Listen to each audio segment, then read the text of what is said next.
había hablado hace unos días. Este, en resumen, usted había comentado que si no comprendíamos Educa, íbamos a seguir renaciendo, renaciendo, renaciendo, ¿verdad? Entonces me quedó esa inquietud que para hacer una meditación vipassana pura, ahí es cuando comprenderíamos las cuatro nobles verdades. Bueno, O qué es más fácil. esa es una forma de, eh, eh, Ujú, ese es algo que se oye comúnmente en los círculos que enseñan Vipassana, ujú, pero en realidad el fin de Dukkha viene en una forma más amplia, por decirlo así. Y esta forma amplia, también hay muchas formas de expresarlo. Pero a mí la que me parece más, de todas las que hay, porque hay varias, a mí me parece más entendible y más completa en cierta forma, es el esquema del entrenamiento gradual. Es decir, y me gusta el término entrenamiento gradual por varias razones. Primero, la palabra entrenamiento da idea de que uno tiene que aplicarse a, a aprender algo y a ponerlo en práctica, ¿no? ujú. Eso es lo que implica un entrenamiento. Y gradual es una palabra que también me gusta mucho porque toma en cuenta el estado de cada practicante en términos del estado de progreso, vamos a llamarle, o su condición espiritual o el grado en que tiene los obstáculos, impedimentos, corrupciones, etcétera, ¿no?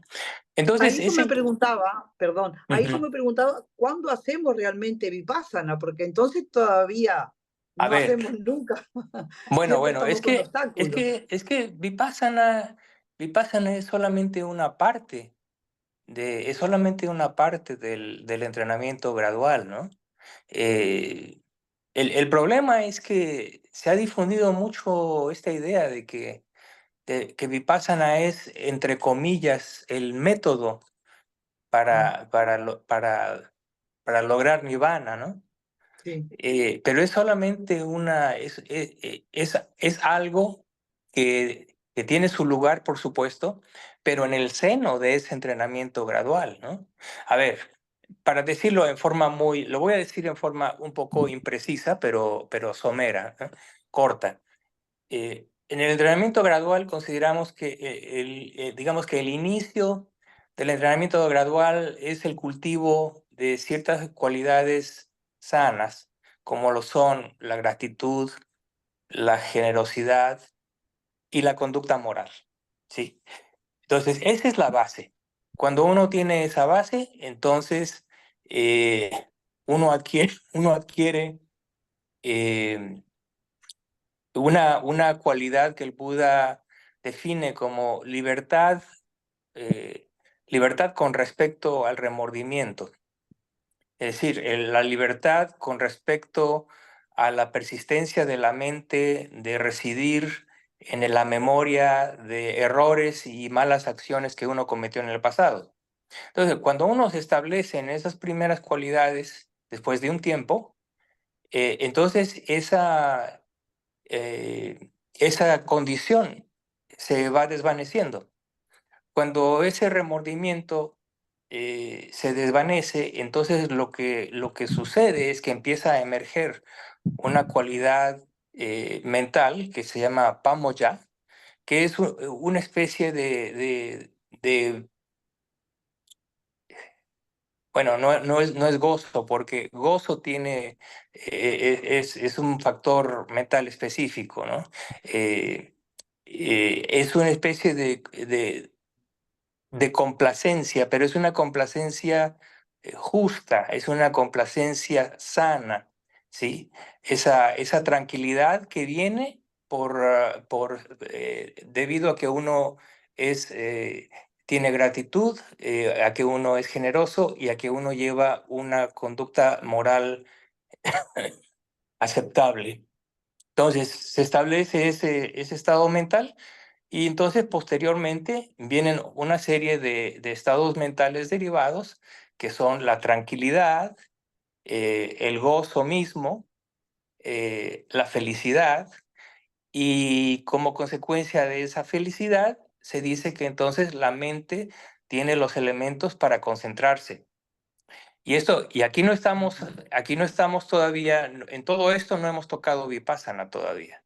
Es lo preliminar, es lo que va a conducir a lo que conduce a la concentración, es decir, Samadhi.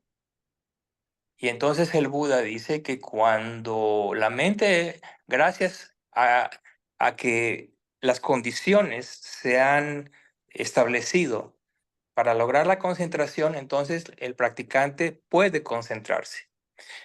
Si se puede concentrar, entonces tiene la capacidad de ver las cosas tal como son. Y aquí es donde entra Vipassana. Ay, ¿Sí? Porque Vipassana no es una técnica. Vipassana es, lo dice la palabra, ver claramente qué, las cosas tal como son. ¿Y cómo son las cosas? Las cosas condicionadas, es a lo que se refiere. Cosas condicionadas tienen ciertas características que ustedes ya conocen. La, la es temporalidad, obligatorio. lo transitorio, la temporalidad, la no constancia, lo que llamamos a veces en español impermanencia, pero ese término no existe de acuerdo con la lengua española, pero en fin, ese es otro tema. Entonces uno ve las cosas como transitorias, como carentes de satisfacción, eso es dukkha, y como impersonales, anatta, como carentes de una esencia absoluta, por decirlo así, ¿sí? Que no cambia, etcétera, etcétera. Entonces, cuando uno ve esas cosas tal como son, uno hace vipassana, básicamente. Y cuando uno se establece en eso, al ver las cosas tal como son, viene en la mente como consecuencia inmediata de eso, hay un desencanto, hay una pérdida de ilusión con respecto a la vida, con respecto a todo lo condicionado. Es decir, lo condicionado ya no tiene tanta capacidad para fascinar a esa mente a tal grado que la envuelva por completo, ¿no? Y la ofusque, ¿sí? Le quite entendimiento. Es todo lo contrario. No, esa decepción, vamos a llamarle también, no es un estado, porque se puede confundir con un estado de aversión. No es aversión. Esa desilusión que surge como resultado de ver las cosas tal como son es un estado loable, es un estado sano de la mente, ¿sí? Y eso, Favorable. favorable, exactamente, Favorable. conducente también, ¿conducente a qué? Conducente al desapasionamiento, a la carencia de pasión, ¿sí? Y es precisamente la pasión con respecto a los objetos de los sentidos, la pasión con la existencia, la pasión con la no existencia, y la pasión con respecto a la ignorancia, a todas las cosas que van de la mano con la ignorancia, la que nos impide, la que es el impedimento fundamental. Entonces, cuando hay desapasionamiento, entonces viene, eso se llama viraga en Pali. Vi quiere decir sin y raga quiere decir pasión. Es decir, llega uno al estado de ausencia de pasión. Y cuando se logra eso, entonces, en forma consecuente, completamente causal, natural, y en el orden correcto, se da el cese, niroda. ¿Que el cese de qué? El cese de las corrupciones. y cuáles son las corrupciones? Bueno, las corrupciones en forma completamente generalizada es lo que nos ata a samsara. Y se definen en los suttas, por lo menos se definen como tres: la corrupción del deseo sensorial, la corrupción de la existencia y la corrupción de la ignorancia. En escritos postcanónicos se añade la corrupción de las nociones erróneas, pero desde el punto de vista de los suttas, uno considera que eso ya está incluido en la corrupción de la ignorancia. Entonces, y ese es el final. Y ese es el final, cuando viene ese cese de las corrupciones, entonces se da vimutti, es el final del camino. Vimutti es la liberación, es el logro de nirvana en cualquiera de sus cuatro posibilidades, cuando se establece lo que se llama la vía, cuando se completa la vía. Ahora, ese completar la vía se refiere a completar el noble óctuple sendero. ¿Sí? Hay 4 grados de completar el noble óctuple sendero. El más básico es el del Sotapanna, la persona que completa parcialmente el óctuple sendero al grado que se deshace de 3 encadenamientos: el encadenamiento de la noción de personalidad, el encadenamiento de la eh, creencia en los ritos, rituales y convenciones como medios para lograr la iluminación, y se deshace de la duda, ¿sí? Principalmente de la duda acerca de los medios que conducen a la iluminación. Es decir, y los medios que son, en términos generales, lo que representa el Buda, la enseñanza, el Dhamma y el Sangha, ¿no? La comunidad de discípulos iluminados. Entonces, ese es el fin. Ahora, entonces, considerando toda esta secuencia causal de fenómenos, ¿dónde quedó Vipassana? Bueno, Vipassana quedó casi a la mitad, por decirlo así. Sí. Aunque claro que digamos, nívida, la desilusión, el desencanto, es una forma de conocimiento. Entonces también entra dentro de Vipassana. El desapasionamiento, cuando uno ha contemplado las características, también es parte de Vipassana, ¿sí? Entonces, y finalmente el cese es la culminación de Vipassana. Eh, en la serie de conocimientos introspectivos, esa última fase se llama Jnana Dasana Visuddhi, es decir, el conocimiento eh, y visión de la liberación, que es sinónimo con Nibbana. Entonces, todos esos pasos que están incluidos después de la concentración son parte de Vipassana. Pero entonces hay que entenderlo, que uno llega a eso con una serie de condiciones previas que son varias y que se tienen que más o menos cumplir para que pueda tomar efecto cada una de estas etapas, ¿no? Porque si la moral no está firme, no es firme, va a haber impedimentos para la meditación, ¿sí? Van a surgir problemas, ¿no? Si no hay gozo, si no hay felicidad, eh, no se va a poder. Ahora, aquí hay una cosa muy interesante. Generalmente, sobre todo en Occidente, los meditadores budistas piensan que uno debe obtener jhana para lograr felicidad y gozo, pero es más bien al revés. Primero hay que sentar las bases para que surja en la mente cierto grado de felicidad, cierto grado de contento y cierto grado de gozo. Y eso va a ser la base para que haya unificación mental, que es el último de los factores yánicos, o también es un sinónimo de samadhi, la unificación de la mente, ¿no? Bien. Entonces, pero no es al revés. La gente a veces piensa que tiene que lograr jhana para lograr eh, la felicidad y el gozo, pero Hay que eso ir debe entonces ser, paso a paso con ese entrenamiento gradual. ese es Tiene que, por eso, esa era ahí, mi respuesta precisamente, ¿no? sí. No es solamente vipassana, sino lo que se tiene que hacer es el entrenamiento gradual. El entrenamiento gradual ya incluye vipassana. Vipassana es parte de ese entrenamiento gradual. Ahora, ese entrenamiento gradual, ahorita yo lo expresé de una forma, pero hay otras formas de expresión del entrenamiento gradual, que son equivalentes, pero en términos de otras cualidades, de otros factores, ¿no?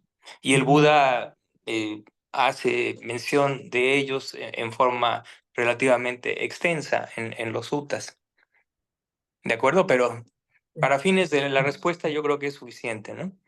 Bueno, Sí, no sé si seguimos hay alguna caminando, otra duda. entrenando. Gracias. Gracias, Miguel. Edgardo. Ismael. Ah, Ismael, perdón. Por lo que se ve, Edgardo levantó la mano primero, así que,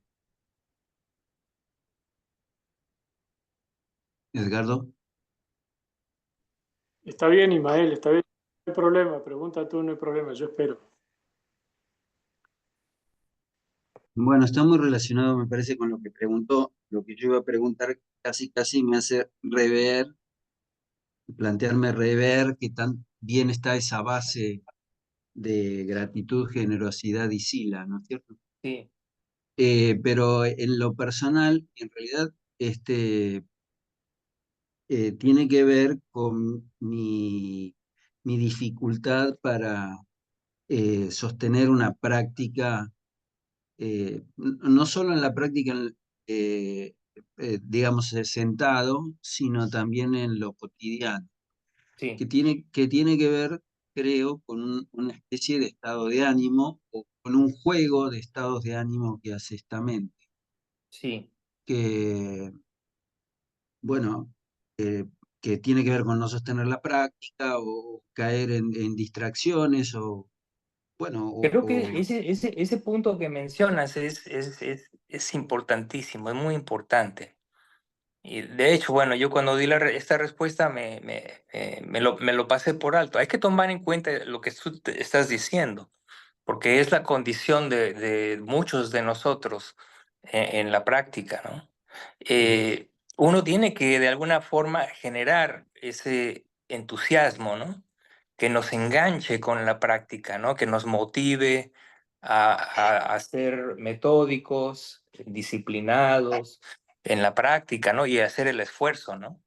Ahora bien, el Buda también habla de esto, ¿no? En el entrenamiento gradual, en algunos de los otros contextos que mencionaba, por ejemplo, el Buda menciona dos factores fundamentales.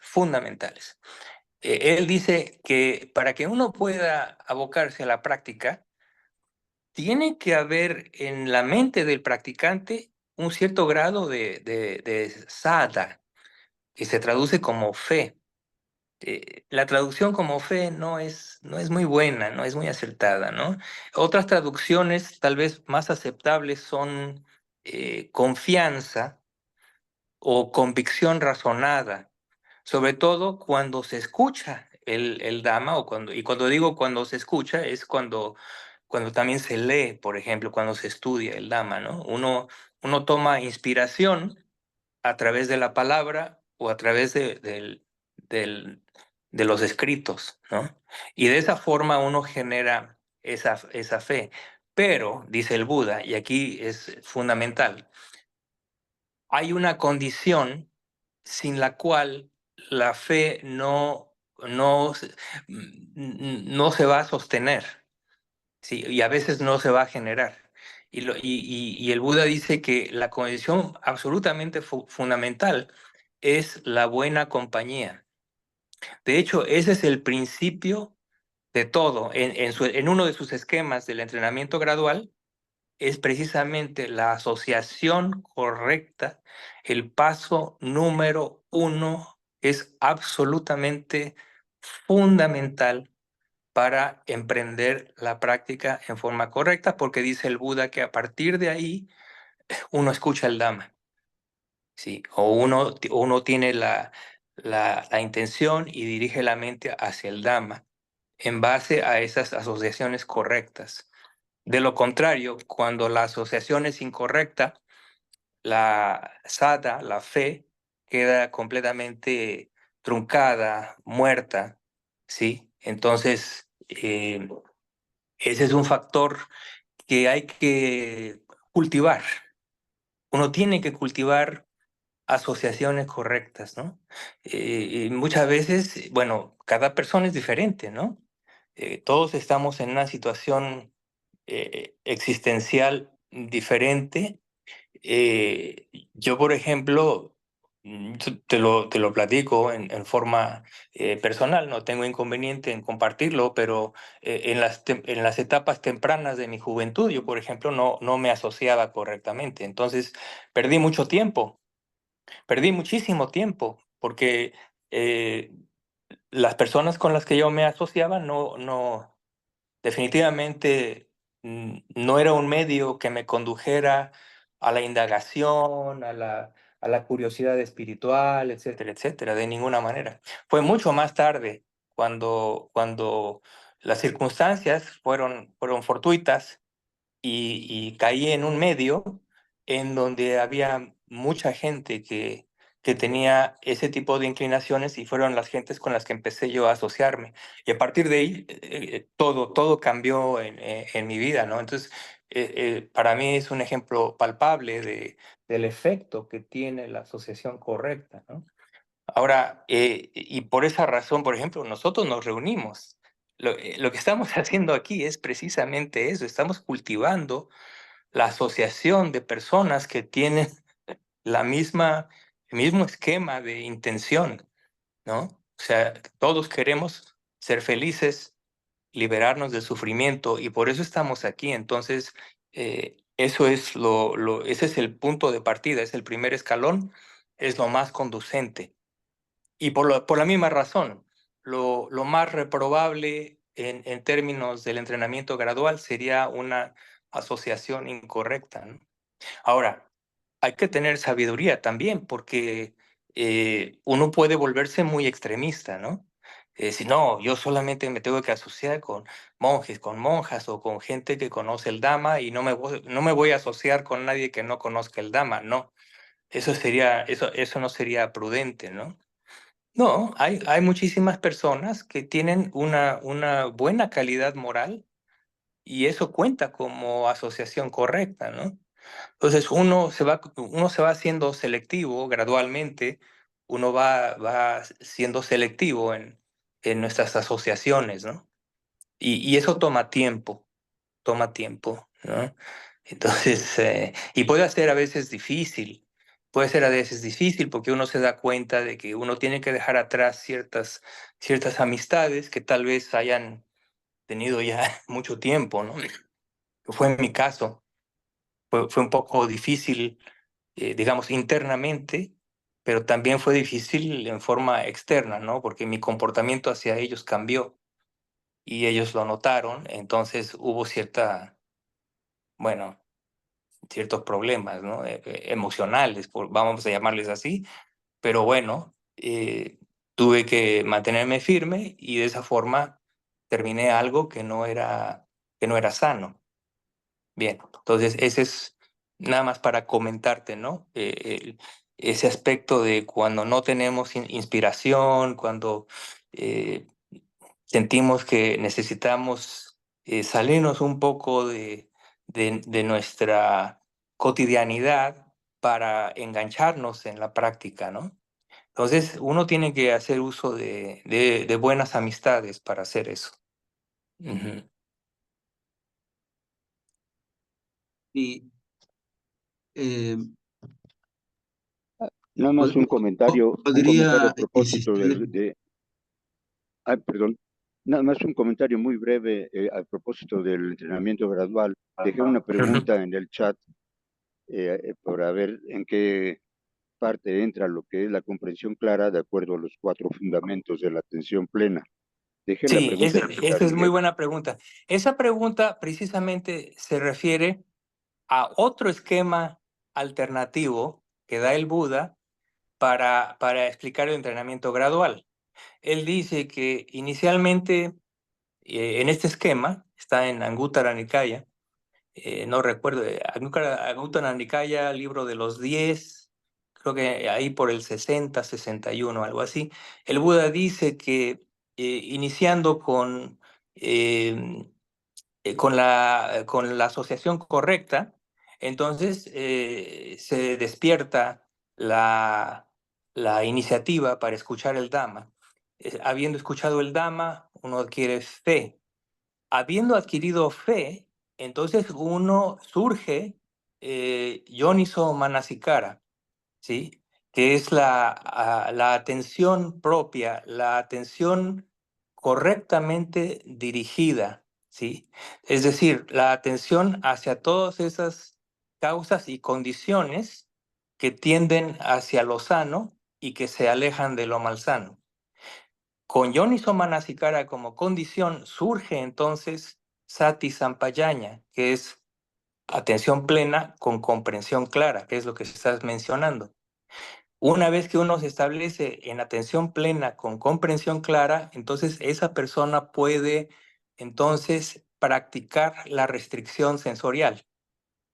Entonces, eso es muy difícil, imagínense, la verdadera restricción sensorial tiene que estar precedida de estos factores que ya son avanzados, ¿no? Ahora bien, una vez que uno se establece en restricción sensorial, entonces uno suprime las 3 formas de conducta incorrecta. Y ese es el medio para suprimir la conducta mental incorrecta, la conducta verbal incorrecta y la conducta física del cuerpo incorrecta. Entonces, cuando uno se abstiene realmente de esas 3 formas de conducta incorrecta, uno entonces suprime en forma natural los 5 impedimentos. Y los 5 impedimentos son el nutrimento de la ignorancia. Por definición, lo dice el Buda en ese mismo sutta. El nutrimento de la ignorancia son los 5 impedimentos.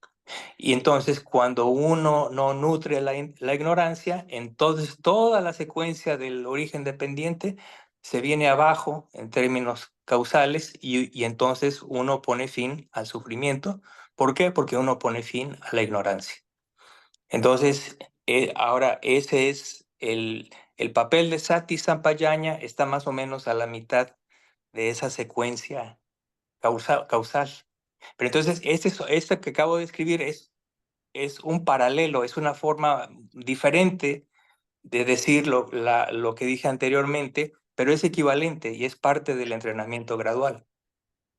¿De acuerdo? De Luis Pérez, podía mencionar el sutta que dice Miguel. Creo que es Anguttara Nikaya. Permítanme, se los voy a... Bueno, les sugiero algo. No se me olvida. Se los voy a enviar. Una vez que terminemos esta charla, busco el sutta y se los envío por el WhatsApp. Se los envío a Jonathan, ¿no? Y Jonathan, ¿tú te encargas de distribuirlo a los miembros del grupo, por favor? Bien, entonces vamos a hacer eso. Bien, Edgardo, ahora sí, tu turno. Buenas noches, Miguel. Buenas noches. Muchas gracias por tu generosidad, como siempre. Y bueno, creo que alguna cosa la podemos atar a lo que venías mencionando, particularmente a lo que decía Ana, con esto que compartiste del libro que está traduciendo Ricardo. Sí, sí, sí. La verdad que parece prometedor, al menos el primer capítulo me pareció muy interesante porque Sumedo hace un esfuerzo en la simplificación de la práctica, ¿no? Muy, muy importante. Y él menciona varias cosas, algunas que tienen que ver con algún comentario que te he hecho acerca de la pérdida, y él habla sobre la construcción del logro y el error de la construcción del logro en el proceso de búsqueda. Sí, Y dice algo muy interesante que yo creo que se puede, hay varias cosas que quisiera comentar, pero yo sé que no hay tiempo, pero para que tú nos pudieras explicar en relación a esto, ¿no? Primero, dice que él promueve la simplificación de esto que nosotros llamamos logros, ¿no? Porque consideramos que para nosotros un logro, como bien decías tú, parte de la experiencia yánica en adelante. Y él menciona logros que yo los clasificaría como logros temporales, que está relacionado con lo que tú acabas de mencionar de la ética, ¿no? Porque, a ver, una persona que abandona eh, las faltas y los malos hábitos, aunque pudiera ser temporal, también es un logro, sí, ¿no? claro, sí, No, claro. no es un logro permanente, no es un logro estable, pero es un logro temporal que da una referencia importante, ¿no? Eso en primer Sí, lugar. Esto nos dejaría a nosotros en una situación, digamos que favorable, ¿no? En la práctica, decir, bueno, hay logros, por más que después retrocedan, pero la práctica genera logros. Y lo otro que menciono, por último, esto, es el punto de partida, que eso es muy importante por lo que decía Ismael, ¿no? Eh, y a lo mejor tú con esto nos puedes ayudar porque conoces directamente la experiencia. Los orientales parten de la idea de que su comportamiento mundano es natural. Para nosotros, el comportamiento mundano es un pecado que nos genera culpa. Entonces, partimos de lugares tan distintos que cuando uno habla de repente, como dice Ismael, no puedo sostener la práctica, eso está contaminado por esa cultura, por la sí. cultura de Es una cuestión cultural. es cultural, no tiene nada que ver con la práctica, es Sí, cultural. sí, sí, sí. Y los dos puntos son muy interesantes y están relacionados, ¿no? Precisamente a mí también la palabra logro también me causa, no tengo problemas con ella, pero sí entiendo que es una palabrita que en nuestra cultura occidental sobre todo, ¿no? Es algo que se nos ha inculcado desde antes de la primaria, ¿no? De la escuela primaria tienes que pasar el primer grado, tienes que lograr pasar el primer grado, tienes que esto, todo es en términos de logro y ese logro está impelido ya sea por el premio o por el castigo. Una cuestión cultural muy general en todo el mundo, ¿no? Entonces, ese es algo desafortunado, porque, y eso es el punto de Allan Sumedo, precisamente, ese es lo que él está develando, ¿no? Él explica que estamos demasiado ensimismados en esa mentalidad de debo lograr, y eso ya en sí, el caer en ese tipo de deseo ya es una distorsión. Es una distorsión porque primero decimos, tengo que lograr Sila, ¿no? Y entonces y si no lo logro, me voy a deprimir. Si no lo logro, entonces ese es el problema. La dualidad de la que siempre habla, ¿no? Lograr y no lograr. Y entonces la gente se sitúa en cualquiera de esos dos extremos de la dualidad y queda atrapado en esa dualidad. Y eso es, obviamente, es un gran impedimento para el progreso, ¿no? Ahora bien, y por esa razón, por ejemplo, mi maestro, el venerable Sona, no le gusta tampoco, igual que Sumedo, no le gusta hablar en términos de logros.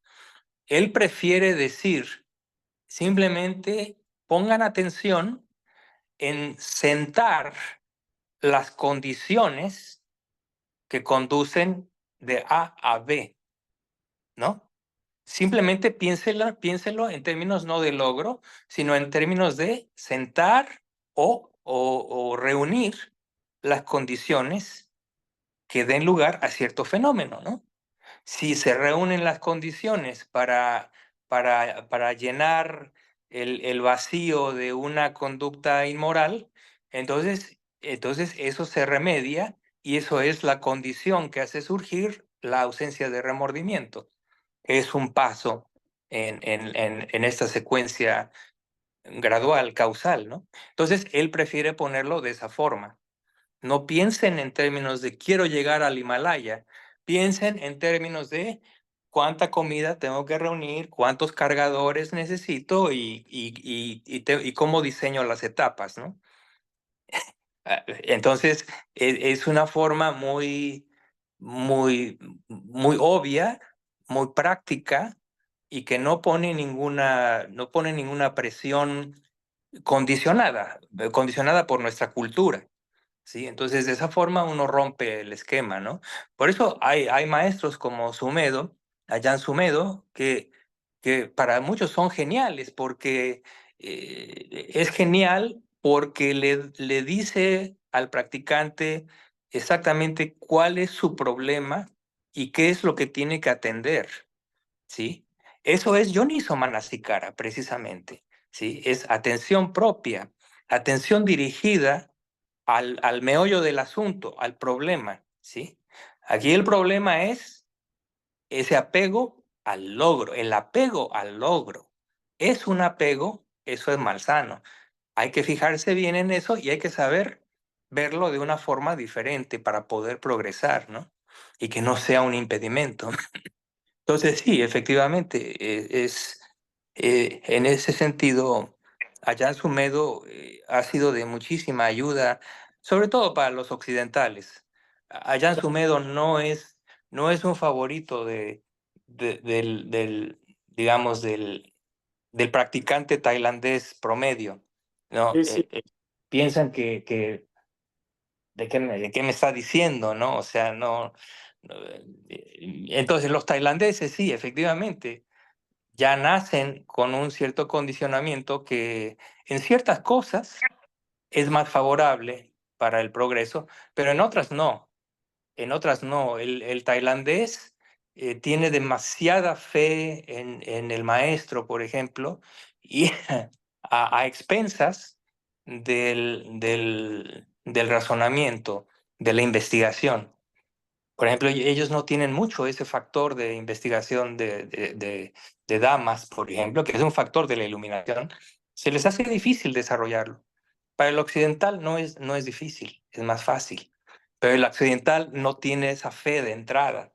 Es difícil generar ese impulso que es tan poderoso en la mente oriental, ¿no?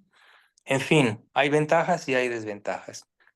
Un punto para terminar, Miguel, un punto que él menciona sobre esto del logro que a mí me dio un flash de entendimiento, es esto que él dice que el logro del nirvana es una contradicción en sí mismo, porque ¿cómo se puede lograr lo no nacido, no creado?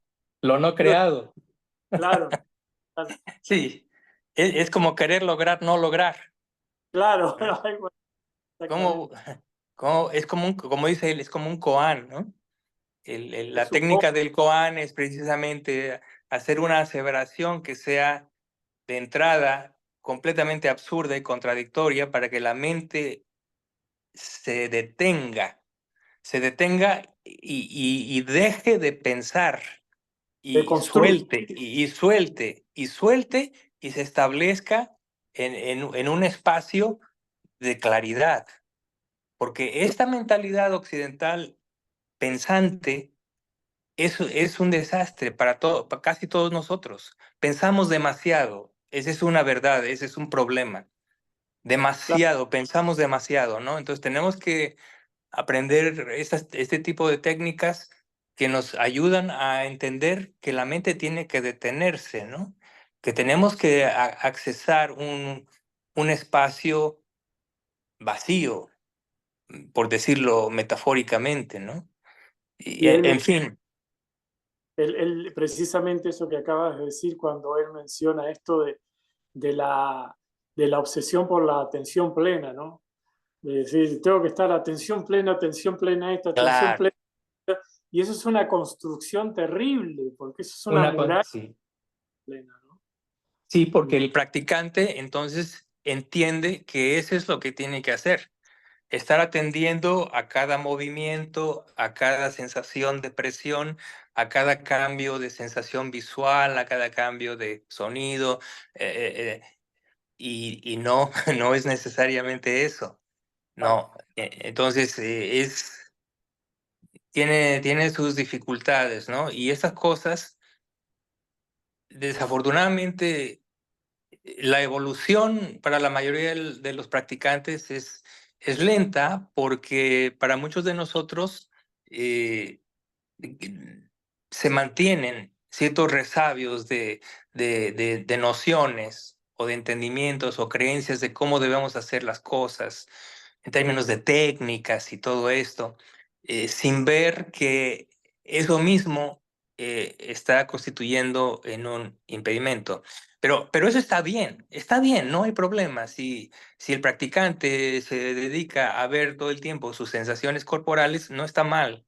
No es que esté mal, pero va a llegar un momento en que va a entender que no es solamente eso, o que eso lo va a tener que poner en el contexto apropiado. Pero eso se entiende mucho más adelante, ¿no? Entonces, hay que tener paciencia con nosotros mismos, mucha paciencia, mucha paciencia. Roma no se hizo en un día y simplemente nosotros vamos pasito a pasito, mantenemos nuestra práctica, nuestra asociación correcta, nuestras discusiones, nuestra lectura, estudio, en forma sistemática y se va dando el progreso. Y no Sí. castigarnos. Eso Ayaan Sumedo hace mucho énfasis porque él ha sido una persona esa es su personalidad. Él se castiga o se ha castigado tremendamente, ¿no?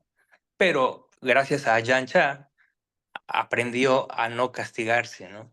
Claro. Y aún lo dice él a sus 70, bueno, esa plática la dio como a los 70 y tantos años.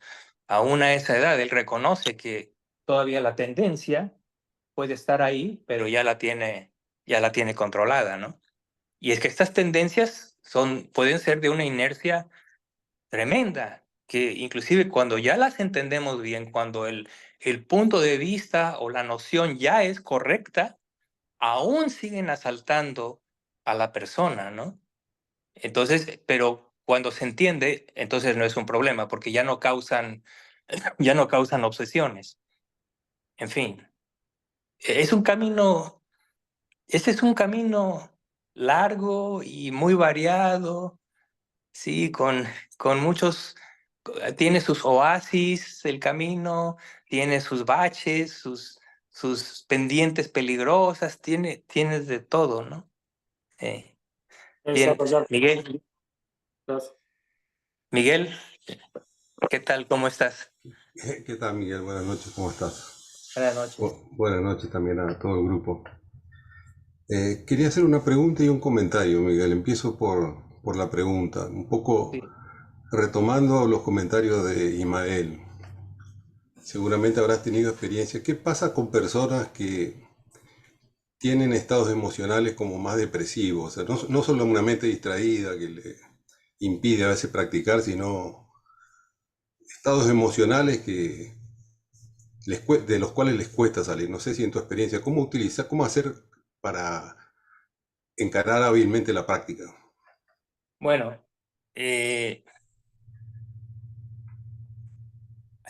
esto que voy a decir es algo que a mí me lo dijo mucho mi maestro, el venerable Sona, ¿no? Uno tendrá a bien distinguir dos cosas. Una es que muchas veces estos estados son estados de naturaleza fisiológica, patológica. Y entonces uno, en lugar de consultar a un maestro de meditación, debe consultar a un médico. Y entonces ver qué es lo que sucede, ¿no? Y yo le comentaba a un amigo, le he comentado recientemente que hace ya algún tiempo yo empecé a tener cierto problema de ansiedad muy fuerte. Y yo ya tenía mucho tiempo como practicante y meditando muchos años y empezó a surgir, simplemente surgió esto.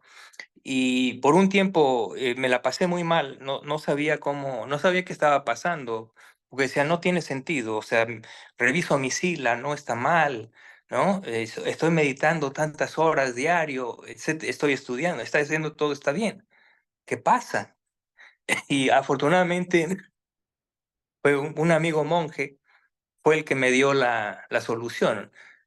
Tal vez por experiencia propia, me dijo, mira, todo lo que tú estás diciéndome, todos los síntomas son evidentes. Tú tienes un desbalance hormonal y eso es lo que te está causando esa ansiedad. Entonces, vete con el doctor y discútelo. Y así lo hice y resulta que sí, yo tenía niveles de testosterona bajos y eso me estaba causando problemas mentales, emocionales. Entonces, bueno, este es un ejemplo de muchos y diversos ejemplos, ¿no? En el sentido de que hay que revisar los aspectos generales de salud. Creo que es muy importante para dejar eso saldado y asegurado que, que esa no es la fuente del problema, ¿no? Por ejemplo, otro factor que es determinante, es increíblemente importante, es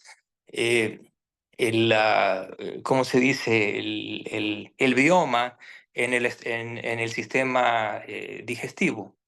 Se ha descubierto en las últimas décadas que cierto tipo de bacterias producen toxinas que van directo al cerebro y causan depresiones, ansiedad y otro tipo de sintomatologías, ¿no? Que pudieran parecer inclusive de origen mental, pero no lo son. Y entonces el remedio es bueno, hay medios, formas de hacer cambios, ¿no? Adaptaciones, etcétera, ¿no? Procedimientos médicos, muchas veces con dieta, con suplementos, y entonces todo cambia, ¿no? Entonces es un aspecto. Ahora, si realmente es una cuestión, si es una cuestión mental, entonces eso es difícil, porque un estado depresivo tiene que reconocerse como un estado aversivo. La depresión realmente tiene como raíz, como su raíz la aversión. Entonces, uno tiene que utilizar los métodos precisamente que se enseñaron por el Buda para contrarrestar los estados aversivos, ¿no? Entonces uno hace cosas diversas, como por ejemplo la práctica de meta, las primeras tres Brahma Viharas, bueno, sobre todo meta y mudita, son cosas que generan, generan generan gozo y contrarrestan los estados depresivos. Otra forma es la práctica de la generosidad. Si se practica a menudo, el acto generoso intrínsecamente da lugar a estados de gozo, de bienestar, de autosatisfacción, ¿sí? Que se oponen a los estados depresivos, ¿no? Entonces, pero y hay que hacerlo sistemáticamente, con mucha energía, sobre todo cuando estos son fuertes, ¿no? Y también hay que tener una dosis de entendimiento, ¿no? Esos estados que son desagradables son generalmente estados resultantes. Es decir, no es que los estemos creando, simplemente nos están sucediendo. Pero si uno entiende la ley del karma, uno se da cuenta que, bueno, son resultantes. Esto es un karma que estoy sufriendo y que no puede ser, no veo ninguna otra fuente para él más que las condiciones del pasado que se dieron. Entonces tengo que entender que solamente tengo dos opciones. Primero, razonarlo, reflexionarlo y entenderlo, y eso debe aminorar un poco el- la desesperación por tener ese estado. Y la otra es aplicarme a todas las actividades que son promotoras de la supresión, de la aversión, ¿no? Y eso sería lo que yo diría, ¿no? Ayudaría a la práctica del perdón también, ¿no? Junto con método. Desde luego, el perdón, sí, porque muchas veces los estados depresivos pueden también tener como causa frustraciones. Son frustraciones que se han ido acumulando o por mucho tiempo o que tuvieron sus principios en la edad temprana, ¿no? Frustraciones de diverso tipo que después tienen como resultado en la vida adulta estos estados, ¿no? Sí, entonces uno habrá que ver eso y entenderlo. Sí.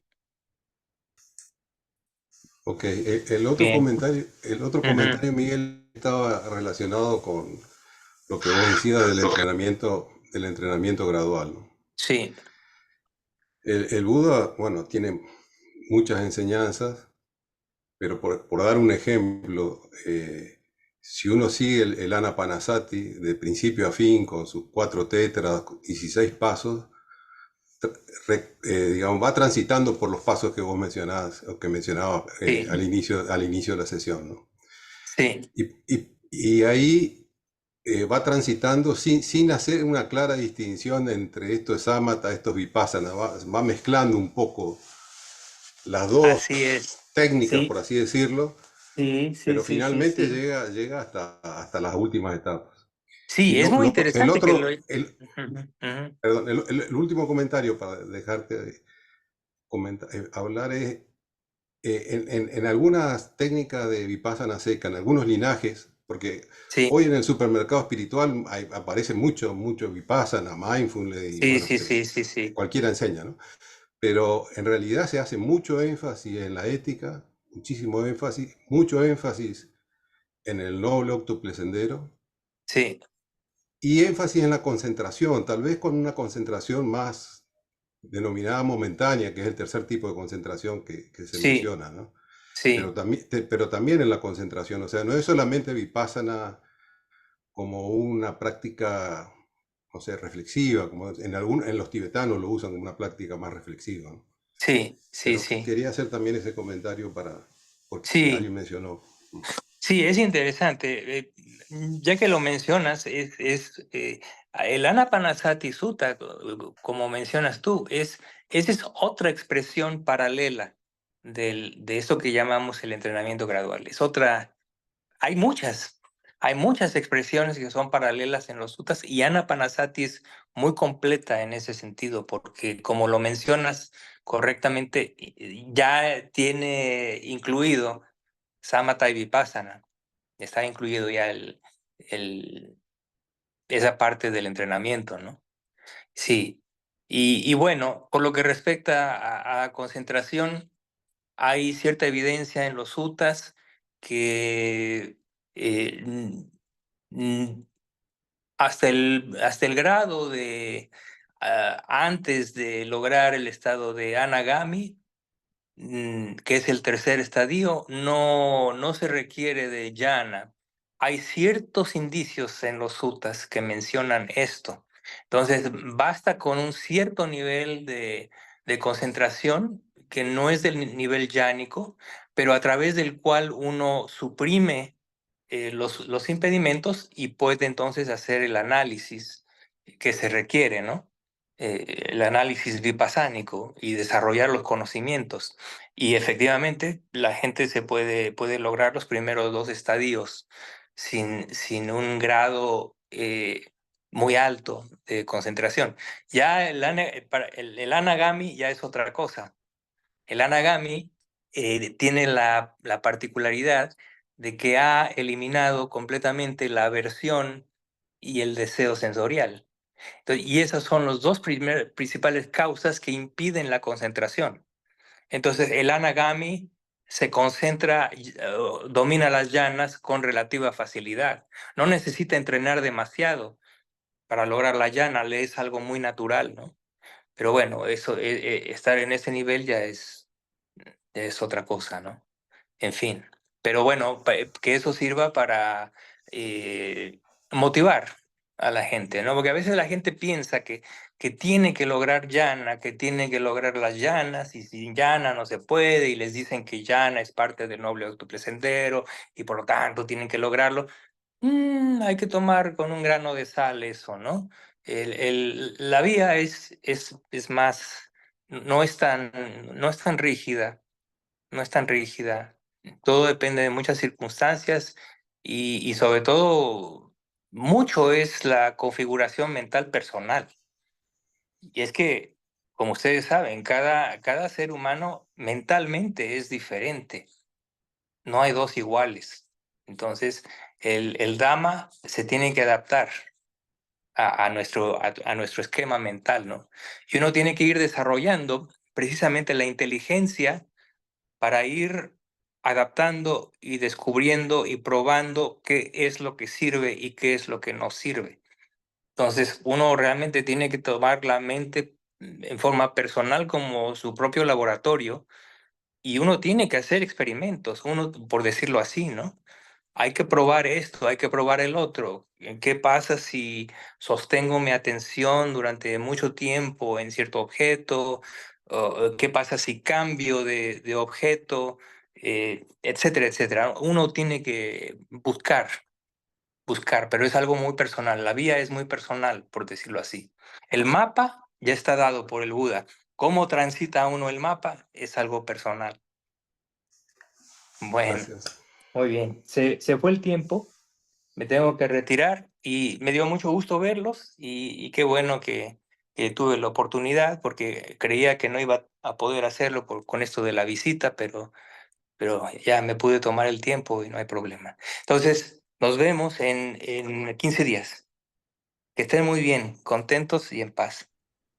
Que esté bien su mamá. Gracias. Hasta Gracias, luego. gracias. Gracias. Hasta luego, Hasta Miguel. Hasta luego. luego, Esté compañeras, bien su compañeros. mamá, que esté muy bien. Buena semana, buena quincena. Gracias. Hasta luego.